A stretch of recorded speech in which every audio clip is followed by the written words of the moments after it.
Muito bem, boa noite, caros.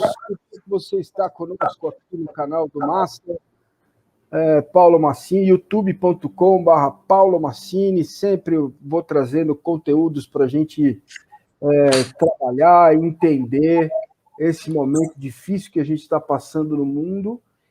E assim, acho que o jornalista ele tem que ter uma preocupação social com o esporte, principalmente futebol, que é o meu meio, onde eu vivo, da onde eu vivo, né? De entender um pouquinho a cabeça de atletas, de clubes, sindicatos, federações, como que isso está sendo, que trabalho que está sendo feito para tentar entender o ser humano que está por trás do jogador, da jogadora, né? Daquele garoto que sobe da base, que vem, do atleta que fica sem clube e precisa de um espaço para cuidar não só do físico, mas também da alma, cuidar da mente, para poder estar forte, para seguir a carreira com uma nova oportunidade. Enfim, são questões que eu vou abordar nesse programa.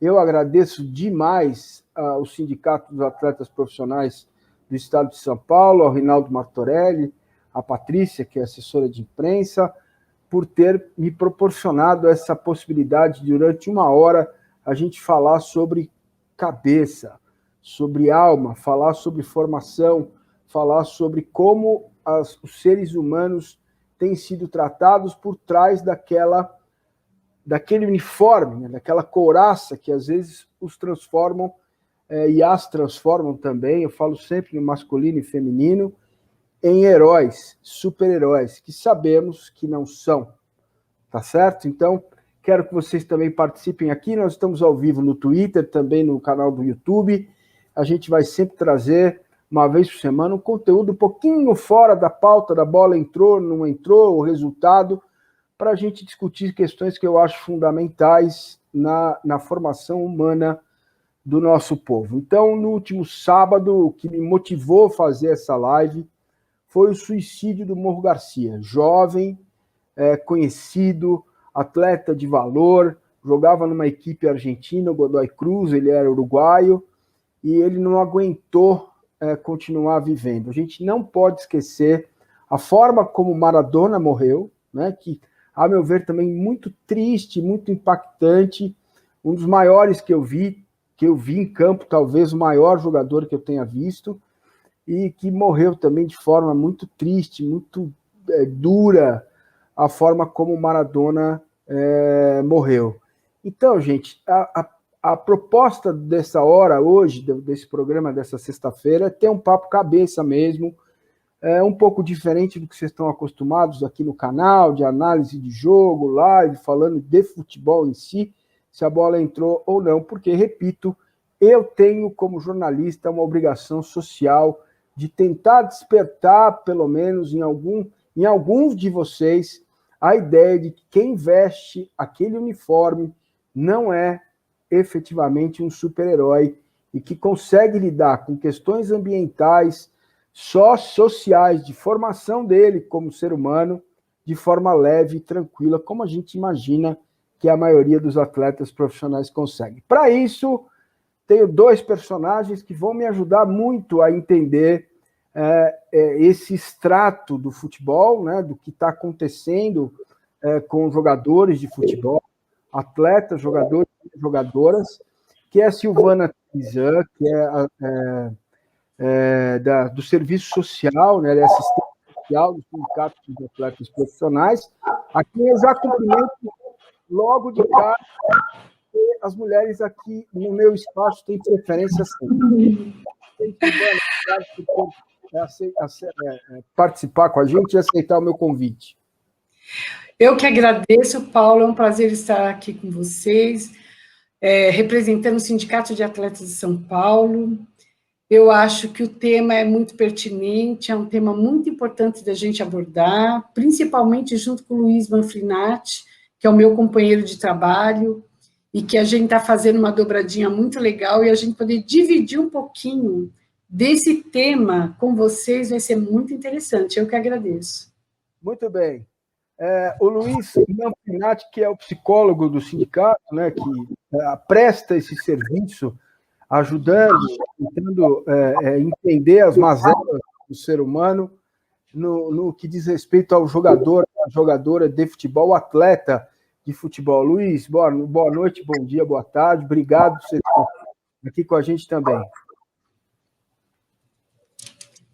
Eu já tinha desligado aqui o som. Boa noite, Paulo. É um prazer estar aqui com você e parabenizo pela iniciativa, pela possibilidade de poder falar sobre um tema tão importante, tão no dia a dia, né? E o privilégio estar aqui na presença, entre aspas, né? Mas nessa presença de vocês, de pessoas tão importantes, e a Silvana dispenso comentários. É sempre muito bom fazer essa dobradinha, não só no trabalho, mas aqui, porque é uma coisa que a gente poder falar de uma forma colaborativa, né, uma forma mais integrada, é fundamental para a gente conseguir entender o atleta e conseguir trabalhar da melhor forma, de uma forma mais completa mesmo. Então, agradeço poder participar aqui com vocês.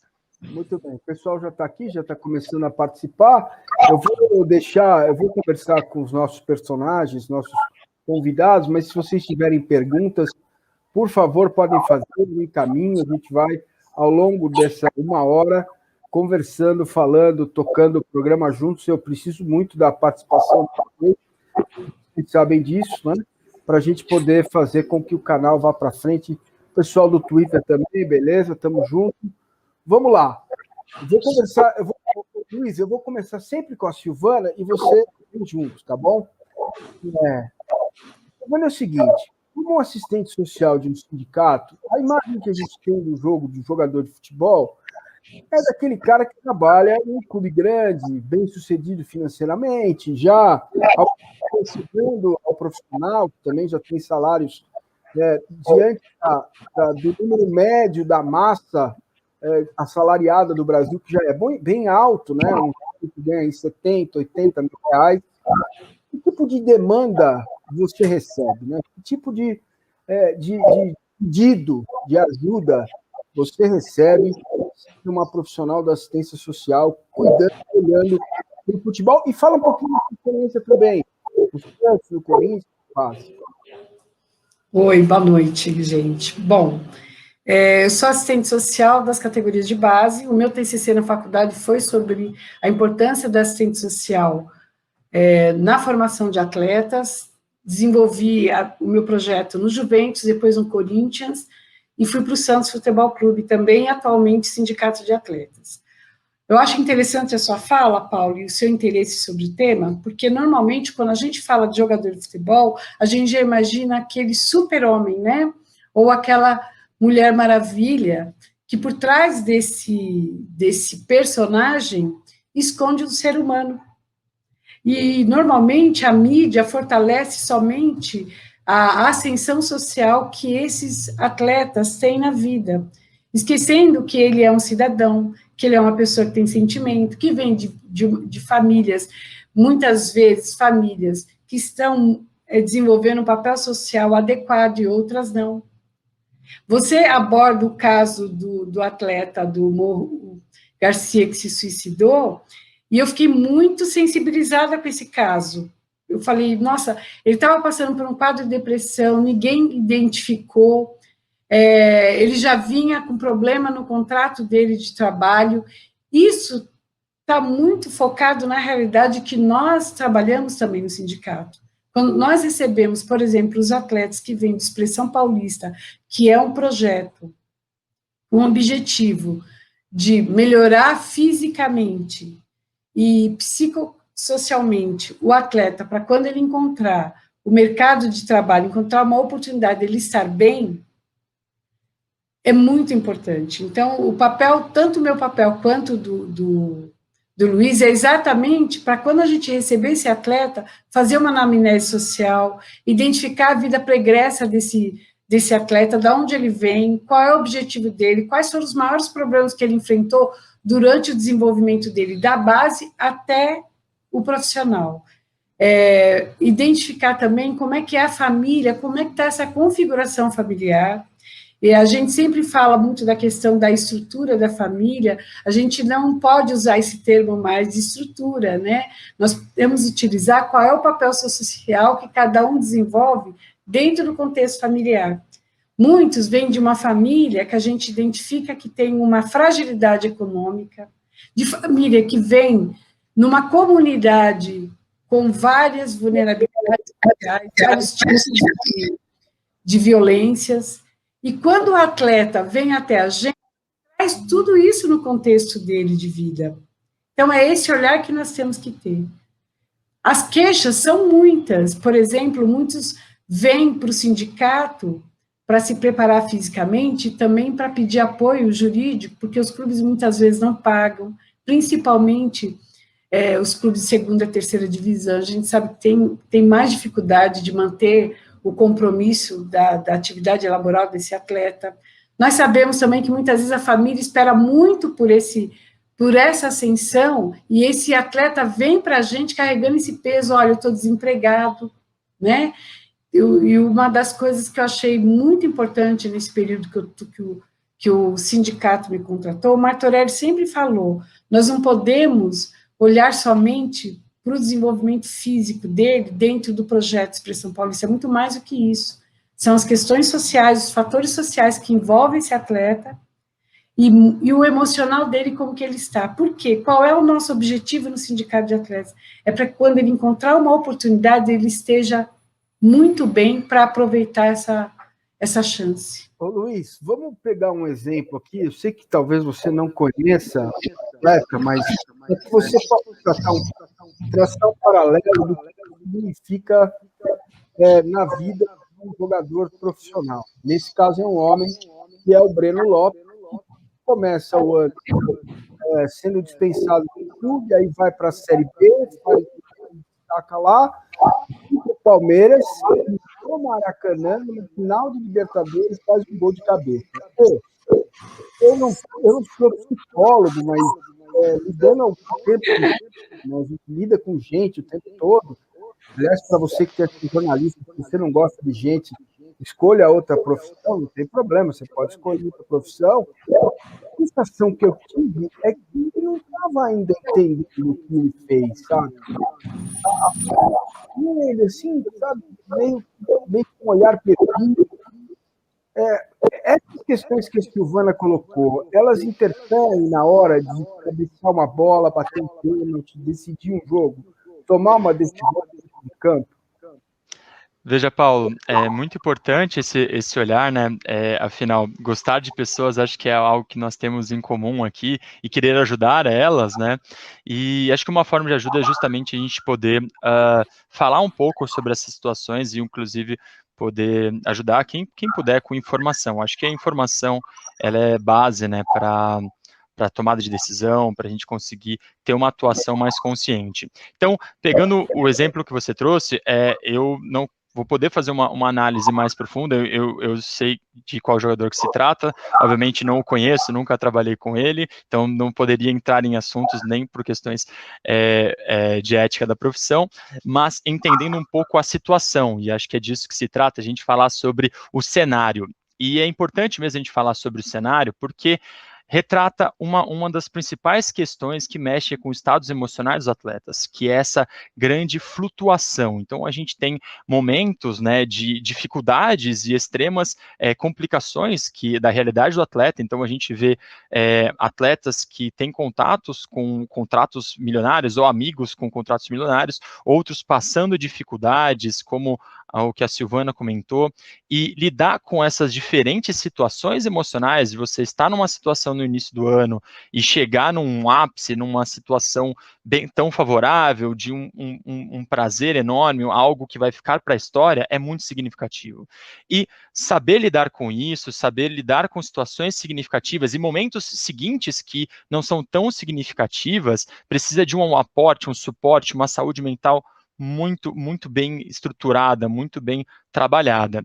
E isso a gente pegou um extremo, né, uma situação em extremo, mas que a gente consegue observar em diversos outros cenários, como esse que você trouxe do jogador Garcia, né, que na própria história a gente consegue perceber não só frustrações, mas situações prazerosas, e essa flutuação como um aspecto fundamental, né, dessa preparação psicológica, desse olhar. Então, a Silvana, ela trouxe um aspecto, voltando um pouco para a sua pergunta, que é a identificação. Você identificar, você tem um olhar diferenciado, um olhar amplo, além do que aparece ali, além do que às vezes está por trás daquela camiseta, mas olhar tudo que chegou, aquela bagagem ali, para saber se a pessoa ela tem estrutura para lidar com aquilo, para ver se ela precisa de ajuda para lidar com aquela demanda, que às vezes é como você falou, é meteórica. Você tem uma situação, de repente, o esporte ele te traz para uma outra completamente diferente. E essas flutuações de humor requerem uma grande preparação, uma base, e aí a gente não tem como falar de base sem falar de questões familiares, de toda essa assistência, e que a Silvana trouxe de uma forma bem completa, mas o quanto que essas alterações que você trouxe, Paulo, retratam o cenário do futebol e o quanto que o atleta está suscetível a grandes variações de humor, alguns falam, né, de vilão a herói, e aí o herói, como a própria Silvana falou, e como às vezes responder a essa expectativa acaba sendo um grau de sofrimento estratosférico para um atleta. Deixa eu ligar o microfone. Comecei ontem, aí eu vou precisar ligar o microfone para falar. O Bebê Festival está tocando aqui num assunto importante, né? Já fazendo uma pergunta que eu acho fundamental. Não pode esquecer que a gente está na pandemia. Né? E assim, eu incluí no esportes, no canal que eu tenho o contrato, a nuance deles, né? Porque eu tenho minha mãe com 81 anos, que depende exclusivamente da minha ação para sobreviver. Então, eu não me exponho. Né? O gordinho, que o Vitor adora, um gordinho, eu estou tentando me manter nesse para poder cuidar de quem precisa de cuidado. Agora, jogador de futebol tem outro, pai, mãe, tem filho, tem vizinho, né? Muitos têm pessoas do vizinho. E ele pergunta aqui, que eu acho legal, quais foram as alterações emocionais que você, Luiz, notou no comportamento dos atletas diante da pandemia? E aí eu explico para a Silvana, na sequência, como tratar, diante da pandemia, uma família que está vivendo já uma situação de desemprego, o jogador não está trabalhando, que tipo de abordagem você tem para tratar esse tipo de família, de situação diante da pandemia? Bom, Paula, agradeço a pergunta, eu vi, acho que foi do Bebeto, pergunta muito pertinente, porque, veja, se a gente está falando de um cenário que é propenso para alterações psicológicas, né, e que por conta do contexto, e é uma questão cultural mesmo, sabemos que existem fatores genéticos, mas principalmente o quanto que a realidade do futebol pode disparar algumas questões emocionais, algumas questões psicológicas, e associando a pandemia, o quanto que isso ainda pode ser ainda mais prejudicial. Então, falando um pouco mais sobre a pandemia, até citando, né, uma das referências, que é o que a gente consegue ver na mídia, sobre o FIFA Pro, né, que já tem algumas pesquisas. Então, logo no início da pandemia, já existiam algumas estimativas que a média da população não atleta, com uma demanda, obviamente, tem as suas demandas de trabalho, etc., os atletas têm uma maior predisposição principalmente a fatores de estresse, ansiedade e depressão. Então, eles já são mais vulneráveis por conta dessa pressão de jogos, às vezes pressões familiares, às vezes incerteza do futuro. Então, todas essas questões já deixam um ambiente mais propício, mais vulnerável. Com a pandemia, você mexe com uma coisa que ninguém sabia, não tinha como saber, eles não tinham como se preparar, ninguém tinha passado por isso. Então, o isolamento social, o não poder exercer a tua identidade profissional, e o atleta, o ser profissional, o ser atleta é muito significativo. Então, esse isolamento, não sabendo o que vai acontecer, preocupação com a família, entre diversos outros fatores que a gente pode até entrar na esfera específica, como pode mexer com cada um, e até, Paulo, você trouxe um aspecto interessante, uma autoanálise importante. Olha, eu sou dessa forma, então eu sei que eu tenho que me cuidar dessa forma. Esse autoconhecimento, essa questão, ela é muito importante para saber, opa, então eu preciso procurar ajuda, eu preciso quebrar esse tabu que a gente fala bastante, né, de procurar ajuda, mesmo sendo um atleta de elite, mesmo sendo um atleta que não é de elite, mas que também precisa de ajuda, e que na pandemia, respondendo diretamente o que o Bebeto falou, se observa isso na literatura, já aparece bastante, um aumento muito significativo, principalmente, né, no público feminino, nas atletas femininas, mas também significativo por volta de 20% feminina e 18% masculina, de questões psicológicas, seja de estresse, ansiedade ou depressão. Então, de alguma forma, alguns desses sintomas vão aparecendo para o atleta, às vezes de uma forma sutil, e o que é complicado, porque dentro do ambiente esportivo, se você vê uma lesão, etc., é algo palpável. Quando é algo que está no nível subjetivo, é mais difícil, às vezes, de identificar. Às vezes, as pessoas lutam contra, e identificar isso é muito importante. E a Silvana, ela puxando já, passando a fala para ela tem esse olhar de identificação, de conseguir captar essas questões, até pelo contexto da pessoa. E já passando a tocha, assim, o quanto é importante esse olhar justamente para a gente identificar essas vulnerabilidades. Sabe, Paulo, é interessante porque nós iniciamos a pandemia com um questionário para os atletas que precisavam de apoio, tanto economicamente como psiquicamente, né, Luiz? E foi muito interessante, a gente identificou que tinha atletas que nós tivemos que dar cesta básica, porque não tinham, eles saíram dos clubes, os clubes encerraram, o clube encerrou o contrato e não recebeu, e ele falou, olha, eu preciso de ao menos de uma cesta básica até as coisas se organizarem, até o clube me pagar. Teve alguns que dependiam também do dinheiro da aposentadoria dos pais. São situações sociais que estão demarcadas na sociedade brasileira. Esse público-alvo que nós trabalhamos é um público-alvo que não são os grandes salários, né? Então, teve alguns que eu tive que orientar para o auxílio emergencial, que eles falavam, olha, será que eu tenho direito, né? Tinha alguns que tinham direito, inclusive, ao auxílio-desemprego, porque tinha acabado de encerrar o contrato, eu posso entrar no auxílio-desemprego? Eu fui orientando. Nós tivemos também uma live no sindicato, que o sindicato disponibilizou R$600 para os atletas que se inscreveram. São situações que está bem marcado na nossa sociedade. Todo mundo teve que encontrar uma estratégia. E no futebol, mais ainda, porque você viu que os clubes, a maioria, falaram, olha, vamos parar tudo, então vamos rescindir os contratos. A pandemia deu essa possibilidade também, e ele deixou de receber, ele deixou de levar o dinheiro para dentro de casa. Teve alguns que eu atendi, por exemplo, que falaram para mim, não, eu vou fazer Uber, enquanto essa situação não regulariza. Teve outros que foram para fora, né, Luiz, do estado de São Paulo, procurar apoio em família de esposa, na própria família que estava fora. O contexto hoje do futebol brasileiro está muito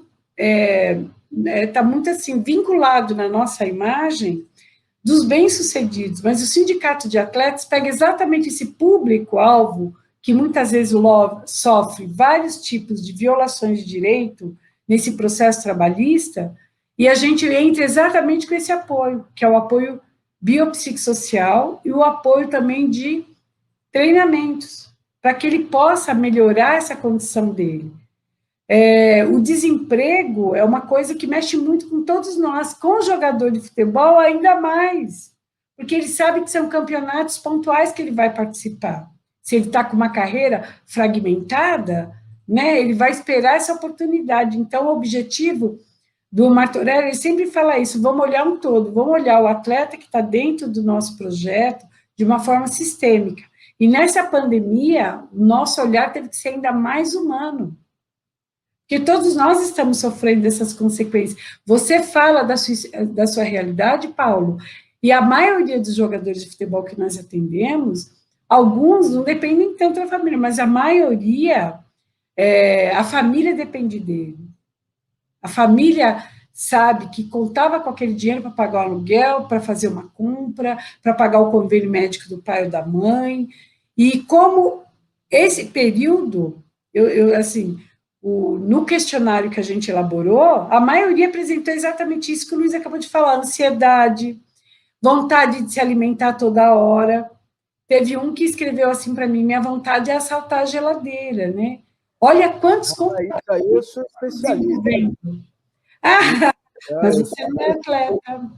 Então, mas a geladeira comigo opa, eu e ela, a gente se entende muito bem. Bom, gente, nós já temos 25 minutos de live. Bom dia, boa tarde, boa noite para quem está chegando.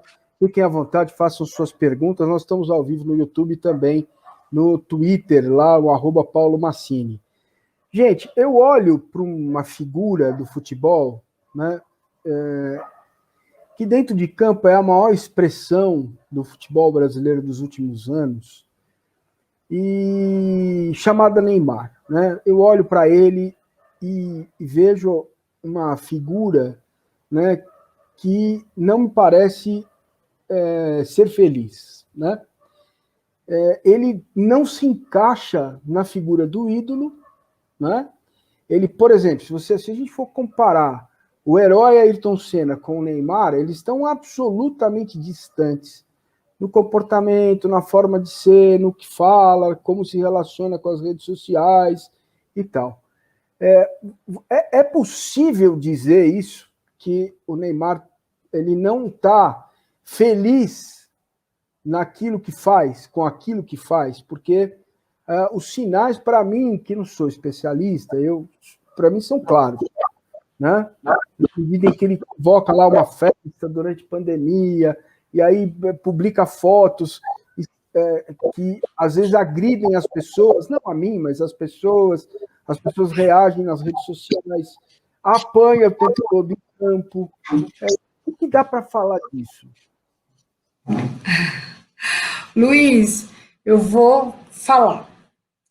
Eu fico imaginando, Paulo, por que nós o tempo inteiro, o tempo todo, esperamos um ídolo tão certinho, né? Que expectativa é essa do bom brasileiro o tempo inteiro ser condecorado na mídia brasileira? É tão importante a gente ser aquilo que a gente quer ser, né? E o jogador de futebol, a pessoa pública principalmente, ela não pode ser o que ela gosta de ser, porque se ela não for como a gente quer, ela é infeliz. E nós temos essa necessidade de ídolos que representam de uma forma o tempo inteiro positiva no Brasil. Então, olha o exemplo que você dá para mim, Ayrton Senna, né? Nós não temos vários Ayrton Senna, nós temos um só, e que deixou um legado muito importante. Eu fico imaginando também no legado importante que o Neymar deixou, que é o futebol arte, que é o futebol criativo, que é o futebol ousado que ele está deixando para a gente. E que também ninguém se apega nisso. Somente quando tem uma partida que ele decide a vitória. Então, mas essa que é a questão. Por que não? Porque deveria, né? Veja, deveria. Não é uma... e por que não? Porque da onde vocês vêm? O olhar que vocês têm do porquê não? Porque eu não consigo entender por que não. Ele é daquele jeito, assim como eu sou do meu jeito, o Luiz também, porque nós somos todos diferentes, né? Essas diferenças que a gente tem que aprender a olhar para o outro. Quando a gente fala olhar para o outro de forma sistêmica, eu não posso colocar o outro no esquadro que eu acho que é o meu olhar. Ele não é isso, ele não projetou essa trajetória do Ayrton Senna, ele projetou essa trajetória dele. Eu fico imaginando que a gente tem que ser um pouco mais sensível numa questão, Paulo. Eu trabalhei nas categorias de base, esses meninos perdem a infância, perdem a adolescência, esses meninos sofrem pressão no sub-11, sub-13, e esses meninos que estão nos clubes grandes, como Santos, Palmeiras, Corinthians, São Paulo, a pressão ainda é maior da torcida. A torcida briga por causa da base ainda. Os pais das categorias de base brigam nos dias de campeonato, vocês não têm ideia o que eles passam.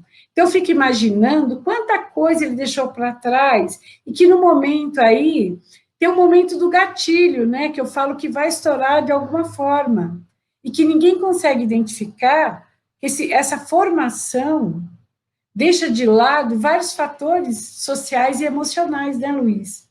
Principalmente na transição da criança para adolescente, do adolescente para a fase adulta. O Neymar foi um meteoro, né? Ele tão novo, ele já tinha, a gente já esperava que ele iria para o profissional, iria para a seleção brasileira, mas eu pergunto, será que ele teve essa maturidade, ele conseguiu desenvolver isso? Será que a gente não poderia ter um olhar diferente para essa maturidade de um adolescente que, quando foi ver, estava rico e famoso? Outros adolescentes, não. Outros adolescentes, eles conseguem entender o processo da vida deles. Quer dizer, tem uma defasagem aí do que ele é e do que se espera dele, né? É um buraco enorme, porque é completamente diferente de um Neymar e do que se espera dele, daquilo que cria no imaginário da imagem do herói. Né, Luiz? Fala sobre isso para a gente entender. É um tema interessante a gente falar sobre essas expectativas, né? Porque, veja, o quanto que para algumas pessoas isso pode ser sentido de uma forma bem radical, né? Eu tenho que corresponder a essas expectativas e cada pessoa tem uma expectativa diferente. Então, como a Silvana comentou, eu acredito que as pessoas elas têm comportamentos de acordo, obviamente, com as experiências, de acordo com os valores, de acordo com o quanto que ela se identifica. Então, é importante expressar, né, saber expressar com autenticidade, uma vez que você fugindo disso, essa distância entre aquilo que você é e aquilo que esperam de você, tem sequelas, causam dificuldades, né? Então, você conseguir se expressar de uma forma que às vezes não é de acordo com o que esperam de você, mas é aquilo melhor que você pode ser, essa autenticidade é muito difícil. Então, veja, hoje em dia, né, muitas pessoas acabam deixando de lado, tendo que abrir mão, né, de algumas coisas justamente por receios, etc. Isso não só nos campos, mas isso no cotidiano, né? E você agir com autenticidade, você assumir aquilo que você é, diante de tantas expectativas, e aí a Silvana, é uma questão de coragem, né? E aí, acho que a Silvana trouxe uma questão interessante, que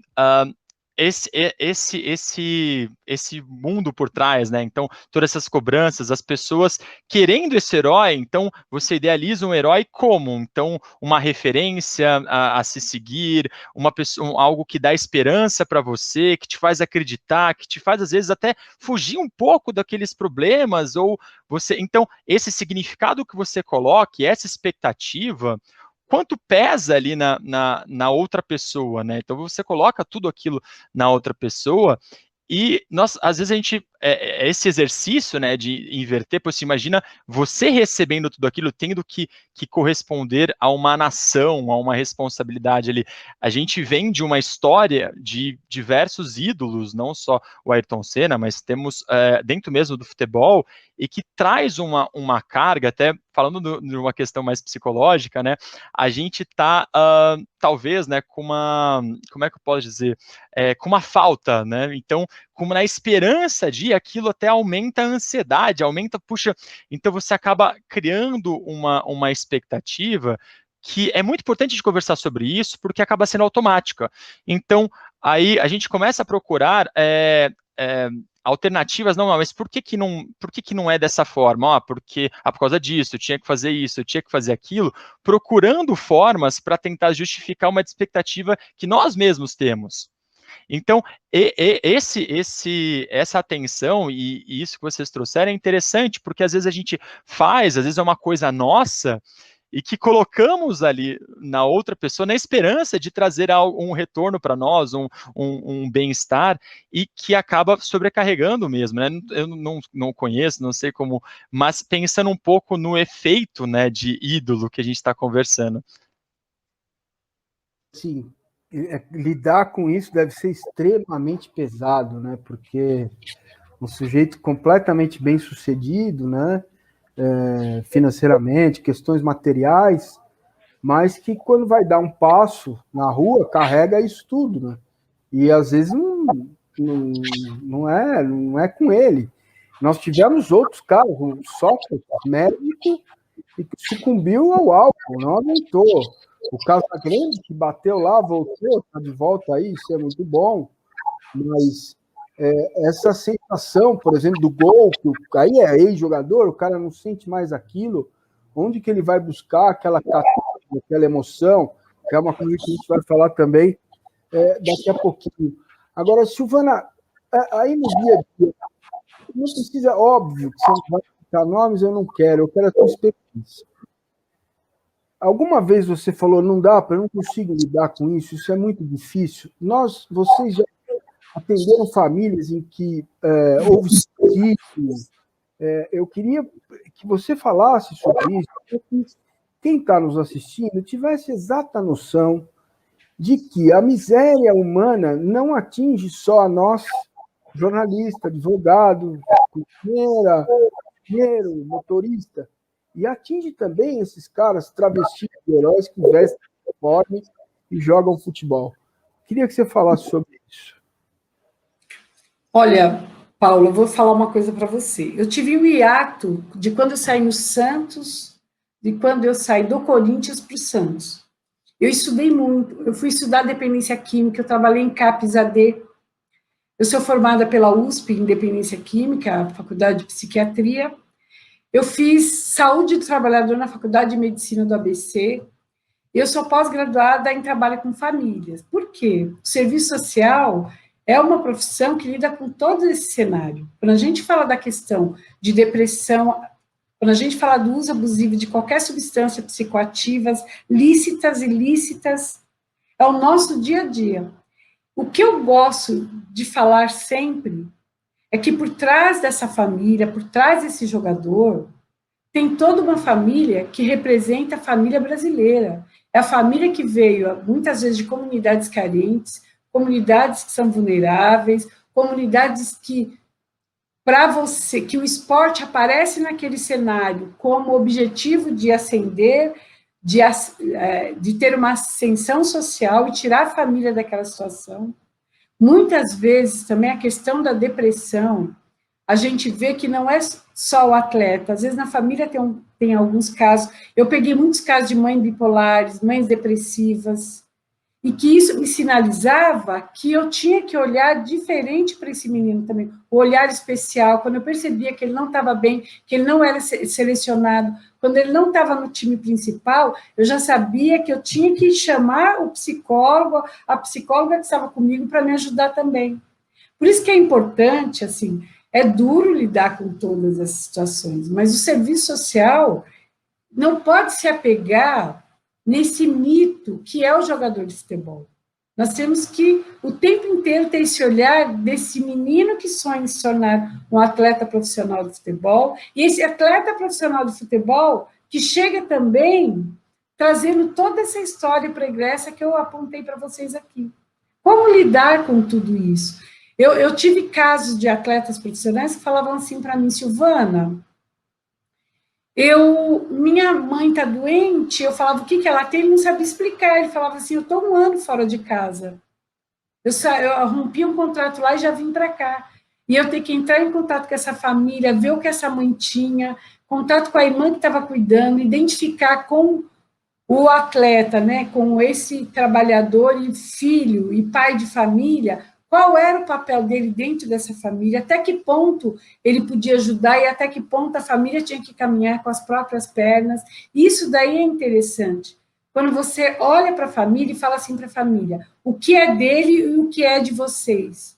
É difícil, Paulo e Luiz, eu não tenho a menor dúvida, porque às vezes quando você orienta a família que esse papel não é do atleta, é da família, e que eles têm que caminhar com as próprias pernas, você também é mal interpretada. Então, como que você fazer esse trabalho de falar qual é a função de cada um nesse cenário familiar para que não atinja o rendimento desse atleta, mesmo os da base, assim como os profissionais também. Então, essa mediação que o serviço social faz, ela é de suma importância. E precisa ter um apoio também com o terapeuta. Não pensa que ficar no serviço social atendendo essas demandas, a gente sai ilesa de ter um sofrimento psíquico também. A gente também tem que se cuidar, a gente tem que estudar, a gente tem que fazer... Eu e o Luiz, nós fazemos estudo de caso, a gente senta para conversar o caso que eu passei para ele, ele atende. Essa interdisciplinariedade, Paulo, é que ajuda a gente a entender tudo isso. Se eu não tenho um companheiro de trabalho como o Luiz, que tem um olhar também como o meu, e que ele sabe que o atleta que está na frente dele vai em busca dele, muitas vezes, não porque tem um sofrimento psíquico, mas porque quer ter rendimento e quer pular essa situação que ele carrega, até a gente conseguir fazer com que ele vá para o Luiz acertar tudo isso para ter rendimento, é um processo meio dolorido, mas é um processo de um aprendizado que você não tem ideia. Agora, eu fico imaginando, eu sempre peço desculpas, porque o mundo do futebol, primeiro, ele é machista, hipócrita, ele é extremamente conservador, extremamente preconceituoso. Então, ponto final. Isso são fatos. Eu, como homem, né, sou homem, branco, eu peço sempre desculpas, porque eu não sei o que é. Eu não sei o que é estar na pele, no sentimento, por exemplo, das mulheres que jogam futebol, né? E que sofrem todo tipo de porrada desde criança. Futebol não é para você, futebol não é isso, futebol não é aquilo, e aquilo está dentro dela, né? Como que é isso? A mulher sofre mais, é uma percepção só minha, ou isso é um fato?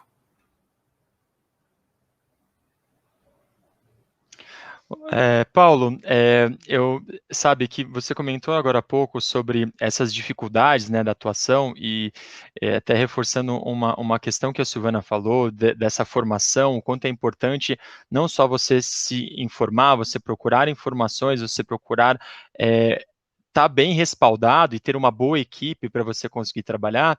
E falando um pouco sobre essa questão do papel da mulher, é muito interessante porque, veja, a própria psicologia, ela tem esse estigma, né, tem uma questão da profissão e que já tem se quebrado bastante, e aí aproveitando essa questão de chegar ao atleta, e principalmente essa questão da mulher, então, ganhar o espaço e todas essas responsabilidades, é um aspecto fundamental e que eu vou te falar que, especialmente com atletas de futebol, eu não trabalhei, já trabalhei com atletas de voleibol, e então a realidade é bem diferente, assim, obviamente elas também passam por questões machistas, no sentido de imposições, de querer, enfim, se colocar de uma forma até desrespeitosa, enfim, e até uma questão, um machismo cultural que a gente comenta, né, mas eu consigo identificar que é uma realidade ainda um pouco diferente para o voleibol.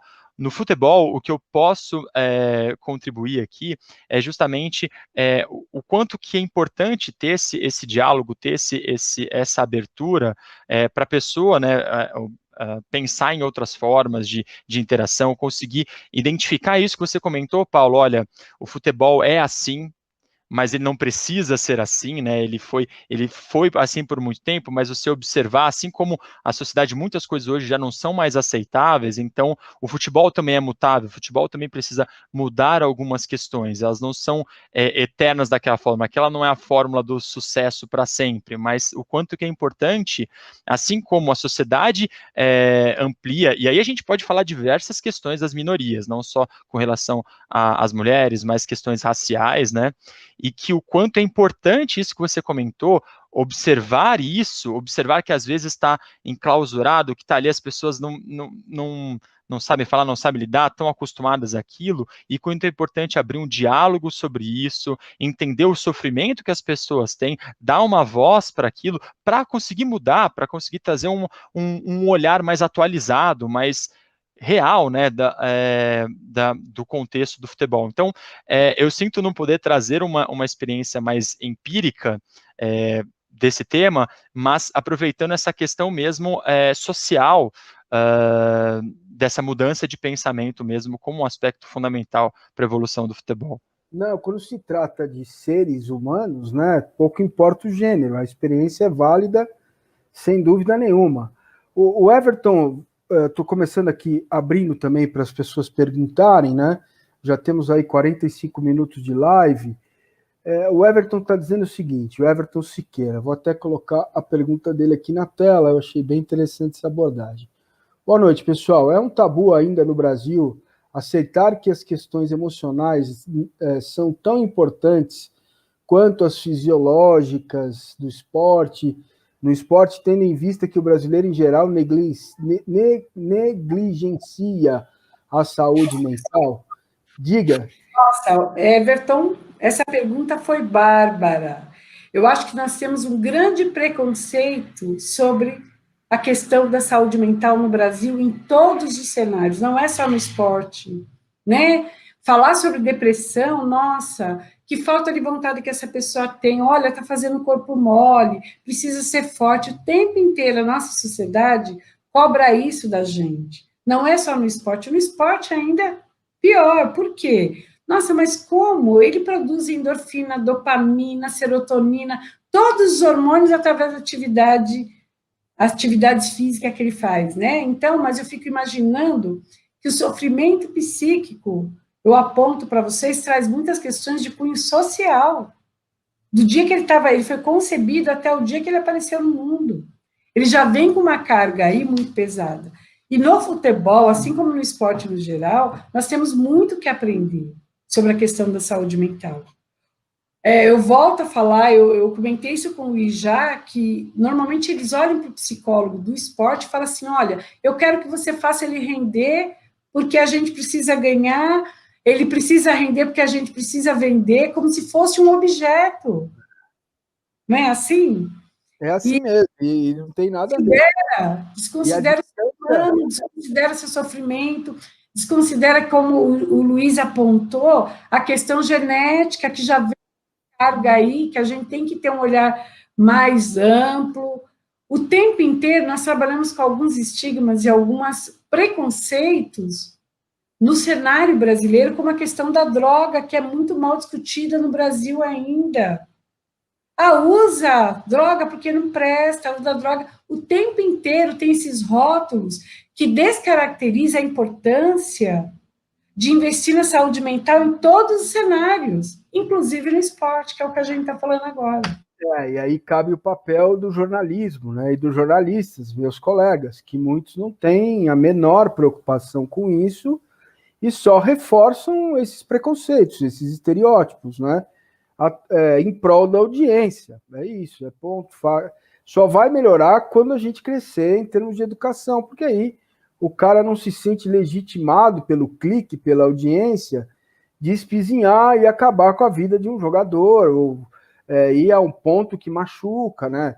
Eu aprendi que a gente deve... Eu sou comentarista, então eu me vi várias vezes em momentos difíceis, em que você precisa criticar aquele gesto técnico, aquela decisão tomada, mas se você não deixa um caminho para a volta, você vai atingir a pessoa, né, a família, que é o que eu vejo muito dos meus colegas fazendo todo dia.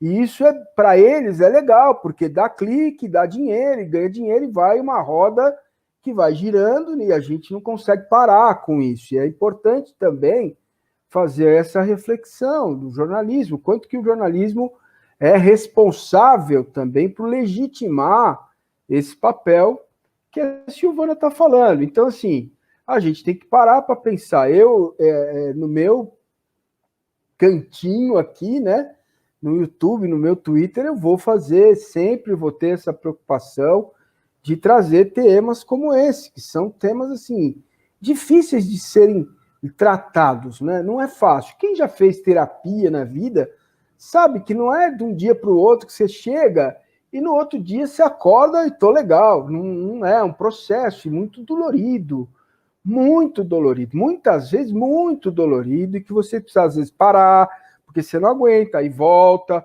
aí vai andar mais um pouco. Então, assim, isso está dentro do contexto do futebol. Gente, eu estava... o canal... ele tem muito torcedor do Palmeiras, que aqui tem, porque eu trago muita informação do Palmeiras e tal, mas nem sei porque eu falei isso. Eu queria citar um exemplo desse menino Patrick de Paula. Quando o Palmeiras ganha a Libertadores, eu vou até me ajeitar aqui na cadeira. O Palmeiras ganha a Libertadores e aí entra um link ao vivo da casa dele, né, no Rio de Janeiro. Todo mundo vestido com a camisa do Palmeiras e tal, e o menino estava vendo na ESPN, o Eduardo de Menezes, que é um profissional que trabalhou comigo, que é um menino maravilhoso, alegre, feliz, tá, bota aqui, Patrick de Paula, não, foi no Sport TV, não lembro agora. Aí botou a escuta no Patrick de Paula, e o pai dele conversa com ele. E o pai, antes de falar com o filho, pede desculpas ao filho, né? Desculpa se eu fiz alguma coisa e tal. Aquilo me arrepiou, como me arrepia agora, e me sensibilizou. Falei, pô, a referência do cara é a mãe. Mas, gente, é assim no Brasil. Quem segura a onda, o barco, toca a vida é a mãe, né? O homem, geralmente, às vezes o cara aguenta, mas às vezes, muitas vezes, pela minha formação como repórter de outras editorias, eu vejo que o homem se pirulita, se manda, né? Não é o caso, a família estava lá, o pai também, mas o pai, ao invés de dizer ao filho parabéns pelo título, ele pede desculpas.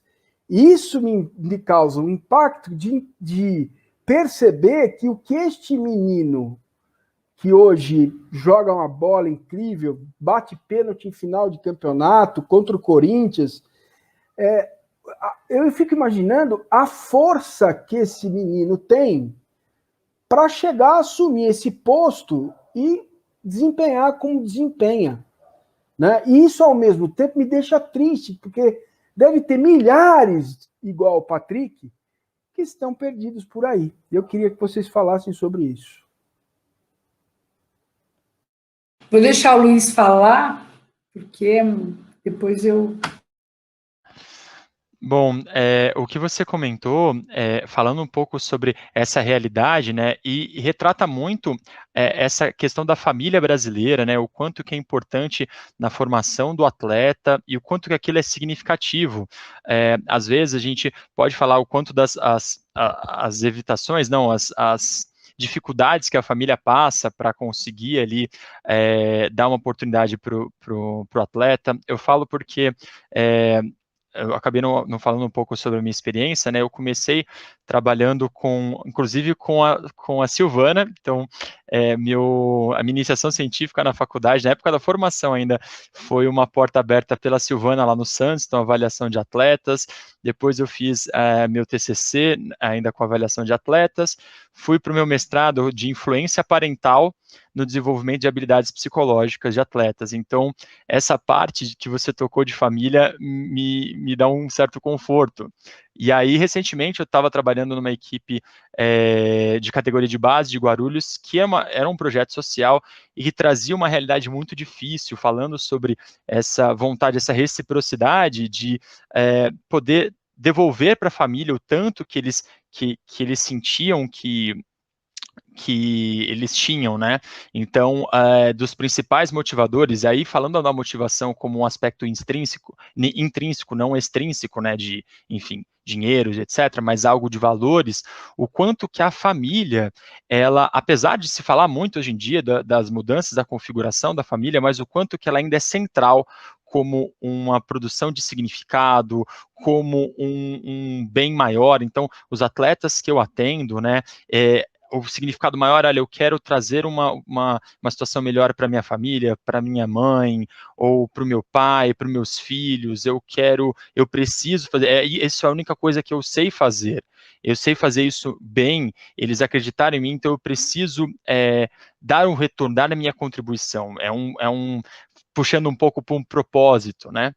E aí, por um outro lado, o quanto que às vezes essa vontade, ela pega em algumas limitações que aí puxando um pouco do que você trouxe sobre o papel do jornalismo, da informação. Então, essa informação é sensacional, você poder falar sobre essas dificuldades, os atletas saberem que não são só eles que passam por isso, mas eles se sentirem compreendidos, eles saberem identificar algumas questões, como questões de saúde mental, que o colega fez uma pergunta, e que eu percebo na fala, quando a gente vai conversar, que às vezes eles trazem aquilo, eles não sabem identificar que aquilo que eles estão sentindo é uma dificuldade, é alguma pressão psicológica, um início de depressão. Então, é essa lacuna, né, que retrata um pouco esse tabu da saúde mental, que é muito importante. Então, voltando para a família, é que a custo do quê, né, da saúde mental, para você sustentar aquilo que é importante e que às vezes até é um reflexo da própria família. Então, onde eu quero chegar é que é uma motivação, mas o ambiente é muito complexo, porque ao mesmo tempo que você busca uma melhora, busca aquilo com uma motivação maior, é algo que também te traz uma cobrança, traz um sofrimento, traz um reflexo na saúde mental. E entender isso, saber trabalhar isso, e o atleta confiar nisso, em você, para você chegar nesse ponto, é muito difícil, é muito importante. Nossa, Luiz, foi excelente. Agora, Paulo, o que nós temos que ter, criar algumas coisas dentro da gente, é que a família do outro tem algumas situações semelhantes com a da nossa, é que a gente não sabe da vida do outro, da minha, da sua, das nossas. A gente não sabe do outro, né? E normalmente a mulher, a mãe, é aquela pessoa que acolhe mais o filho, que fortalece mais. Na cultura machista, principalmente quando tem uma relação frágil econômica, o pai cobra mais de um menino. Você tem que trabalhar, jogar bola não vai dar futuro. A gente não sabe o que aconteceu, mas normalmente tem essa configuração. Tem outros pais que têm outro tipo de comportamento, como fala assim, não, você tem que se tornar jogador de futebol e acabou. São tantas variáveis comportamentais nas relações sociais das famílias que fica difícil da gente falar, né, Luiz? O que nós temos que fazer o tempo inteiro é ter muita dignidade ética, acolher essa família, acolher essa história, guardar essa história para a gente com muito carinho e respeito. Essa família, como eu olho para a minha, que tem alguns defeitos, tem qualidades, tem união, tem desunião, que não é muito diferente, não, das nossas. Então, e vocês sabem que dentro desse mesmo contexto aí, do Patrick de Paula, eu vi a entrevista do Rafael Veiga com o pai, né? E o pai diz o seguinte, eu nada fiz senão dar condições para que ele pudesse escolher o caminho dele. Olha que... e juntar tudo isso, né, num grupo, e fazer esse grupo ganhar, deve ser uma loucura. Quer dizer, o treinador de futebol... E aí a gente vai entrar num assunto delicado, não sei se vocês vão querer falar sobre isso, se não quiser não tem problema, mas cabe ao jornalista, então, ser aquele que espizinha, né, aquele que cutuca. Quando você vê um técnico que vem de fora com uma outra cultura e lida de uma forma com um elenco e, de repente, começa a extrair desse elenco muito mais que ele vinha dizendo, que ele vinha mostrando, eu não tenho a menor dúvida que é um profissional muito bem preparado na questão das questões ambientais que cercam o futebol e que consegue dar uma resposta para os atletas com essa nova demanda, né? Pandemia, redes sociais, isso mudou muito rápido.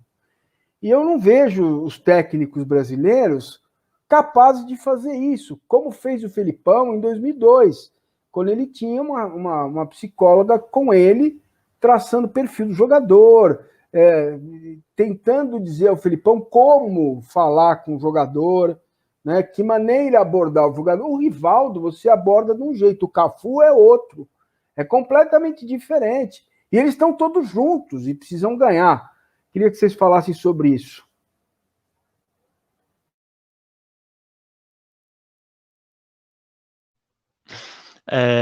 Bom, aproveitando, né, desses cases, né, de situação, então, de fato, são pessoas diferentes, realidades diferentes, algumas proximidades, algumas semelhanças, né, e que às vezes até aproximam as pessoas com relação a vínculos, como o que a Silvana comentou, e outras completamente diferentes, né. E, bom, fazendo um paralelo, né, o quanto que essa questão, até aproveitando do trabalho da psicóloga Regina Brandão, uma referência na área de psicologia do esporte, e que fez esse trabalho, inclusive depois fez outros trabalhos com o Felipão, e tem diversos livros dentro da área, uma referência mesmo. E o quanto que é importante essa relação ali, que aí, obviamente, não posso dizer da relação entre eles, mas o quanto é importante desse trabalho em equipe. Então, você procurar observar a tua equipe, você procurar entender. Então, a Silvana comentou uma coisa de não tentar encaixar, né, mas olhar de uma forma ampliada. E acredito que esse traçar o perfil, traçar o perfil por perfil, ele, se você não souber utilizar aquilo, aquela informação, se você não souber tratar aquilo, é só um perfil e você nem sabe qual que vai ser a aplicabilidade, mas qual que é a atuação prática, o que você descreveu, mas como que ele interage socialmente, como que é aquele perfil com outros perfis, que é um pouco o que você comentou, Paulo.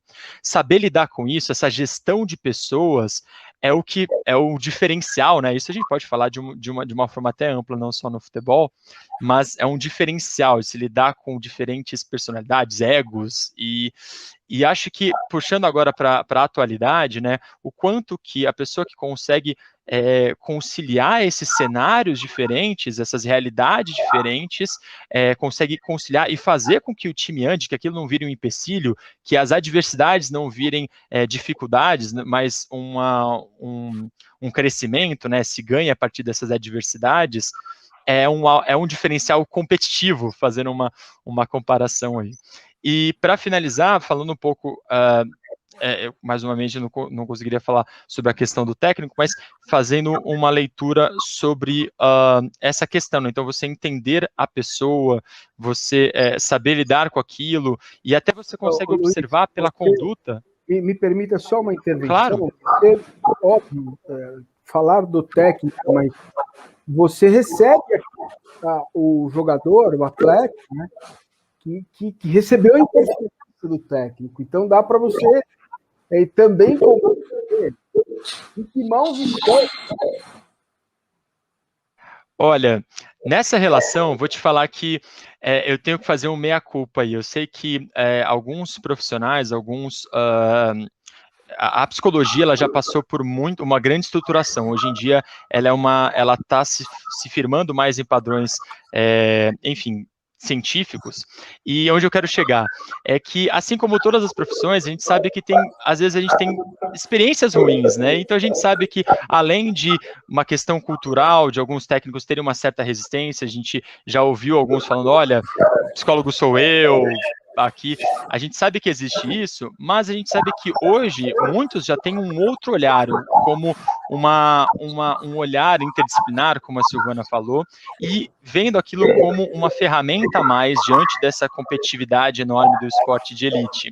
Então, não fugindo um pouco da pergunta, da experiência que eu tive o prazer de trabalhar com grandes técnicos, alguns no início, assim como muitas pessoas, mesmo na terapia, que tem aquela certa resistência, como você falou, poxa, às vezes a gente fica um pouquinho, terapia é difícil, ou trabalhar com preparação psicológica é difícil, mas é tudo uma questão de vinculação, de passar uma seriedade no teu trabalho, para isso de uma forma geral, né, para você conseguir contribuir, então não ser algo conflitante, mas você poder somar ali, eu acho que é a principal estratégia ali dessa questão de lidar com as profissões. Paulo, eu vou ser um pouco mais dura que o Luiz. Acho que a minha idade permite, o tempo de profissão. Eu falo que existe uma relação, eu sempre dou esse exemplo, a desigualdade social todo mundo enxerga, a desigualdade subjetiva não. A desigualdade subjetiva está muito na relação de opressor e oprimido, que é moldada muito na pedagogia que nós temos no Brasil. A própria formação de quem está em cima comprime, né, no de baixo, e é uma relação... Uma falta de... Uma horizontalidade. A falta de pedagogia, né? Exato, não tem uma horizontalidade, é uma coisa muito militar. Isso daí prejudica, essa relação prejudica muitas vezes dele se tornar um grande gestor de pessoas, porque a comissão técnica não é só o treinador, todos precisam estudar um pouco mais, entender como lidar com situações de pessoas diferentes, lidar com o Patrick, que veio de uma situação social diferente, e do Veiga, que veio de uma situação mais privilegiada, qual olhar que eu desperto, como é que eu vou fazer essa tratativa, e entender como esse menino lida com situações de pressão, como lida com situações de elogio, mas não é só o treinador, a gente precisa parar de achar que está só na figura do treinador, somos de todos, minha, do Luiz, esse trabalho tem que ser feito com todos nós, com a nutricionista, com o treinador ainda mais, porque o treinador brasileiro, muitas vezes, e eu falo isso porque eu tive com vários também, eles não percebem que eles valorizam demais o papel dele, né? Eles valorizam demais o papel deles, eles precisam ver o outro também, que o maior ator social dessa história é o jogador também, não é só ele. O dia que isso daí tiver uma relação horizontal, eu me enxergo, você me enxerga, o que nós podemos construir juntos, eu tenho certeza que vai ser mais fácil. E tem uma coisa que eu sempre levo em consideração, eu falava isso para os treinadores, lembre-se que a sua esposa, uva de marido vivo, mas a esposa do jogador também. São relações muito semelhantes. Quando ganham, todo mundo, né, ganhou, o técnico fez uma estratégia, deu nó tático, foi o melhor, os jogadores jogaram. Quando perdem, estão todos no mesmo navio ali, ó, balançando, vocês entendem? A hora que todo mundo identificar que nós estamos na mesma plataforma, com as mesmas possibilidades e dificuldades, e que um tem que amparar no outro, eu tenho certeza que isso muda. Um exemplo que eu gosto de usar é o seguinte, jogador de alto rendimento, clube grande, né? As pessoas às vezes fazem crítica assim, tá com o corpo mole, não corre. Aí eu fico imaginando o seguinte, horas, o cara ganha bem. Só para você desligar o seu microfone para não voltar o som. Isso, obrigado. Horas, o cara está num clube grande, né? Se está num clube grande, ele ganha muito mais do que a maioria da população. É bem sucedido, né? Geralmente tem uma relação familiar ali, esposa e tal, família, tem um carrão, né? Esse cara quer ter o nome dele grifado num muro com a palavra pipoqueiro, vagabundo. Óbvio que não, gente. Então, como é que o cara vai correr menos para sacanear a si próprio? Porque eles não querem isso, eles querem ir para o shopping, eles querem sair no carrão, eles querem viver a vida, como a gente quer também. Entendeu? Então, mas isso vai ser difícil mudar, porque existe também uma certa raiva, né, das pessoas, porque elas também colocam o salário ruim delas, a vida ruim que elas levam, as 2 horas de transporte público de manhã e as 2 horas de transporte público na volta, as dificuldades do país, pandemia, crises familiares, e aí o cara pega tudo aquilo e joga no jogador, mas o cara ganhar muito, tem que jogar e acabou, eu não quero conversa, entendeu? Então, acho que... Paulo, mas esse mesmo público que você mencionou extravasa quando vai para as arquibancadas, quando assistindo os jogos. O jogador também tem muito a ver com a nossa saúde mental. Você entende? Ele também traz alegria. A partida é maravilhosa. É isso. O brasileiro sem o futebol. Existe uma desigualdade social em todas as camadas, em todas as profissões. O problema é que, como é difícil lidar, você ganha bem, você vai render mais. Novamente eu falo, a gente pega o ator social, esse cidadão, esse ser humano, e a gente deixa de lado, põe um número e uma camisa e fala, vai, meu filho, vai ganhar, porque eu não posso perder tempo. Meu time tem que ser campeão. Você vê que cultura que está o tempo inteiro impregnada na gente, né? É isso. É isso, gente, é isso. Bom, meus amigos, a gente está caminhando para o final, já temos 1h10 de live, dizem os especialistas que é um tempo legal. Eu tentei aqui conversar com vocês sobre saúde mental, tentei trazer o lado de vocês, como é a realidade, o dia a dia de vocês. Eu quero muito agradecer ao Sindicato dos Atletas Profissionais do Estado de São Paulo, e a você, Silvana Trevisan. Muito obrigado pela paciência de estar aqui, contar um pouquinho da sua experiência, e espero contar com vocês mais para frente, para a gente avançar nessa discussão. Tá bom, Silvana? Paulo, eu te agradeço. Eu poderia só falar uma frase que tem tudo a ver com a nossa live. É do Jung. Conheça todas as teorias, domine todas as técnicas, mas ao tocar em uma alma humana, seja apenas outra alma humana. Pronto. Muito obrigada e conte comigo. Beleza, Silvana. Obrigado. Luiz, por favor. Paulo, agradeço mais uma vez poder estar aqui com vocês, poder falar um pouco sobre esse assunto que é tão importante, e acho que para finalizar, eu gostaria que ficasse aqui dessa nossa fala, né, o quanto que existe alternativas, possibilidades para se trabalhar essa questão da saúde mental, o quanto que é importante nisso aproveitando que a Silvana comentou essa frase famosíssima do Jung, né, e que ao tocar, você estar presente. Então, estar presente, estar com a atenção ali naquela situação, ter uma atenção humana, um olhar diferenciado para perceber alguma coisa, uma forma que você possa ajudar. Às vezes, esse olhar é muito importante. Então, falando da saúde mental, procurar algumas sutilezas.